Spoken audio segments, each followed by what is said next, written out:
Okay. What I'm going to do is make some congrí, as the Cubans say, congrí, and it's white rice with black beans in it, some onion, and some sofrito, which is basically blended together. It's one large, very ripe tomato, a green pepper, an onion, as much garlic as you can take, and some cilantro or coriander, as some people know it. So, over here on the stove, forgive my filthy stove, I'm going to add olive oil from Aldi, das Deutsche Company, through a hot pan, and throw in some diced up onion. And it's sizzling, not sizzling enough. So I'm going to add a little less, or maybe it is a cup, of this sofrito concoction to that, and let that simmer down. I did wash my hands yesterday, so no worries there. While this is sauteing, frying a bit just till the onions turn transparent, translucent, whatever the word is. I have it over high heat, and I'm going to stay with it for a minute or two, as this red sofrito, pinkish sofrito, should turn brown, and the onions will turn translucent. If I walk away, it will burn. If I stay here, it will seemingly take longer. Anyway, this is a Cuban dish, so I'm adding adobo, Goya adobo. What it is salt, coriander seed, garlic powder, oregano, black pepper, and the salt just helps it fry up more quickly. It draws out the moisture in the onions, as you know. So to that, I'm going to add some oregano. Here's the oregano. How much? I don't know. I'm eyeballing it. And some cumin.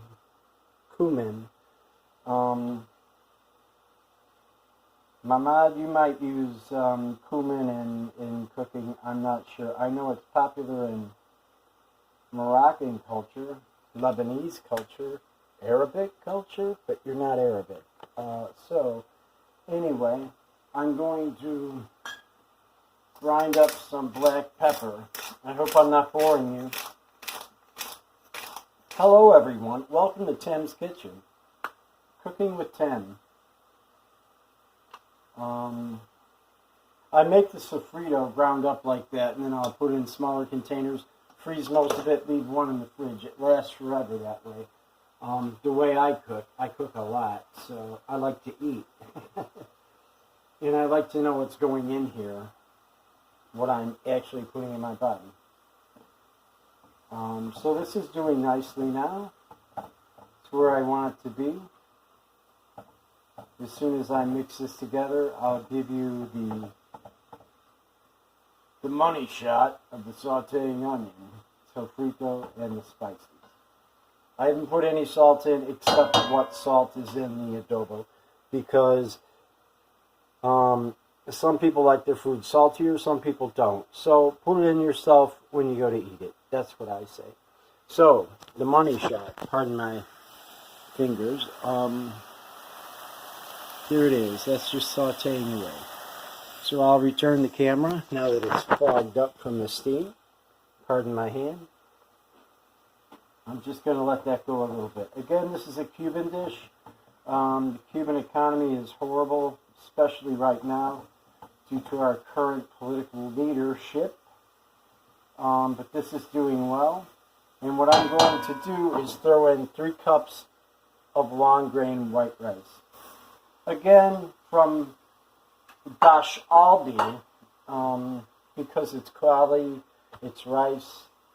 Their olive oil is decent. Over here we buy Carlini brand. It's only sold by Aldi. It's fine, especially for cooking. So I'm mixing this in with the white rice. When this is mixed in, I'm just going to let it saute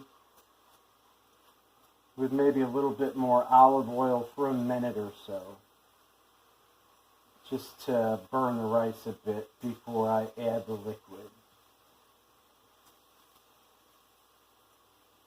I guess I could actually, per the recipe, add a bay leaf or two, but all I have are these tiny little dried out pieces, so let me do that now. There's half a bay leaf, 2, I don't know, 6 or 7 pieces. They're all too dry and busted up, but it does help to add flavor. It really does, in my humble opinion. So I'm going to stir that all in again.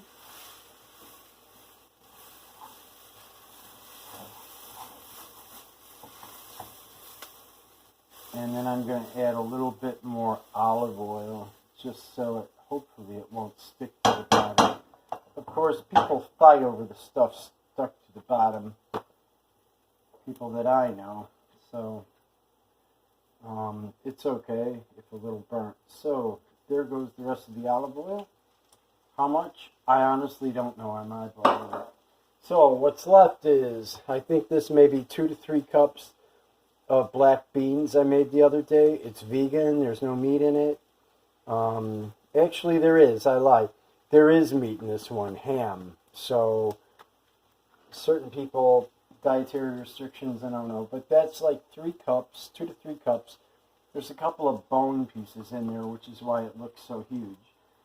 Anyway, this dish, this rice-based dish, is difficult for me because I never know how much liquid really the black beans are holding, and so I tend to add too much liquid rather than not enough. So what I'm going to do is just little by little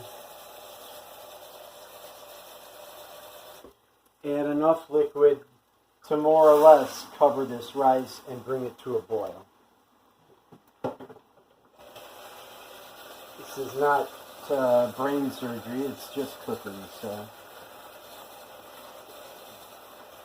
I know those of you are wondering, Tim, how do you know all these delicious Cuban recipes? And I say, well, I know a lot more than Cuban recipes. I just, that's the way I roll now. Plus the weather here has cooled off rather quickly. No snow. We hopefully we won't get snow for a while. Last year, October 31st, I think, was our first major snowfall. That was like 3 inches where I'm at in the country. So that is all mixed together. I'll give you a shot here in a moment once I let the crying cat out. Here you go, baby. There we go. Okay.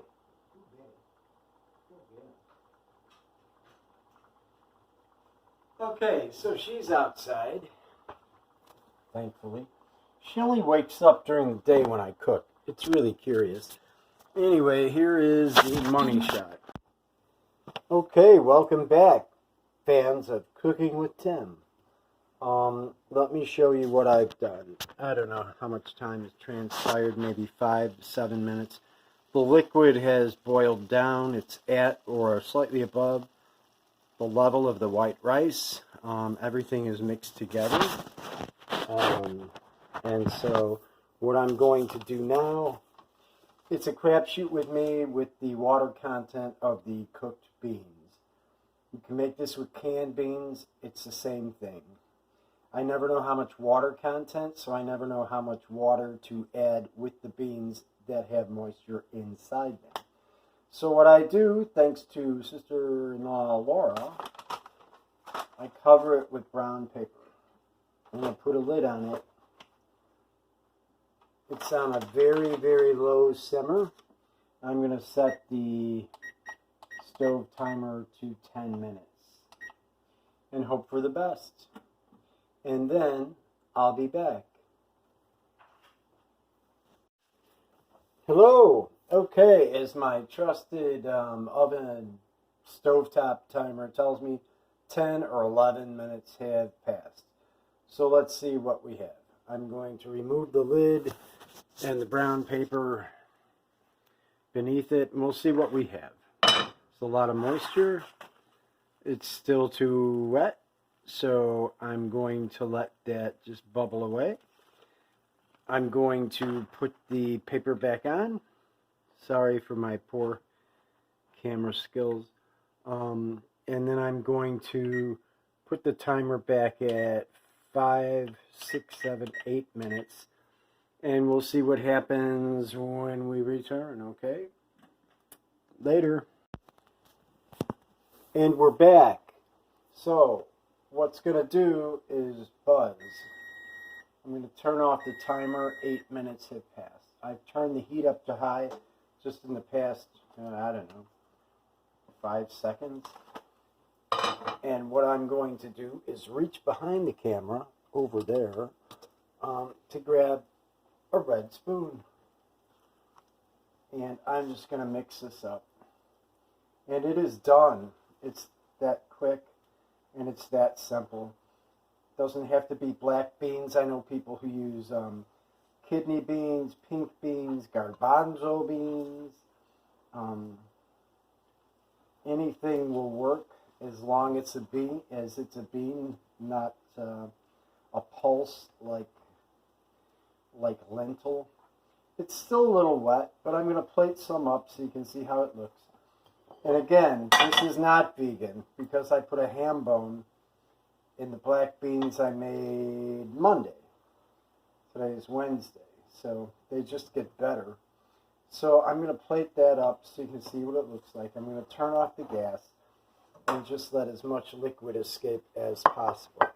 Now I'm going to tilt the camera so hopefully you'll see my big hand in the way, but you'll see how delicious, hopefully, and brown and mixed up that this is. So thank you. Here's another shot in case my hand was in the way. It's very good. If you need salt, put it in before you eat it. Again, you can make it vegan. Just leave the ham bone out. Couldn't be, completely vegan. And that's going to do it for me. I hope you enjoyed this as much as I have had fun making this. And until next time, I hope you've enjoyed Cooking with Tim. Peace and love. Ciao, ciao. Bye-bye. Au revoir.